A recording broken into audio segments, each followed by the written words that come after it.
Well, full marks to Tom, waiting while Sophie puts on all that makeup.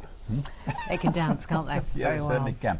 Now, talking about waiting, it's nearly over for roller coaster enthusiasts. Alton Towers will open its new £18 million ride called the Smiler next Sunday. Yes, with 14 loops to the previous record of 10, it's the largest roller coaster ever built. Only a dozen people have been on it so far. A slightly reluctant Callum Watkinson was one of them.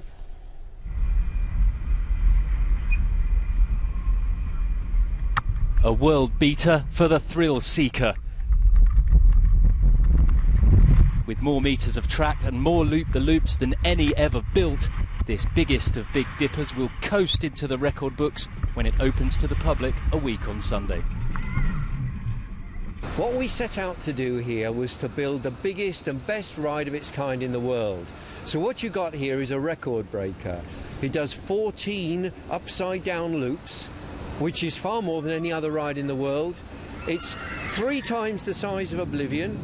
If you think Nemesis is big, this is twice the size of Nemesis. So we set out to build a gigantic ride.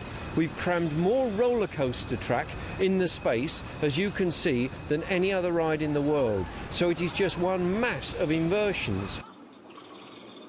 I did suggest we bring you this story without the need actually to ride the thing, but our editor was having none of that. So I got the chance to test the technology that's taking the guesswork out of the gut-flipping business.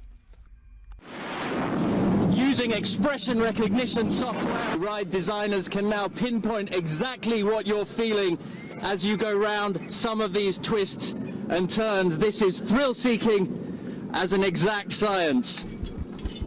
There may come a day when the rides themselves can even respond to these facial signals.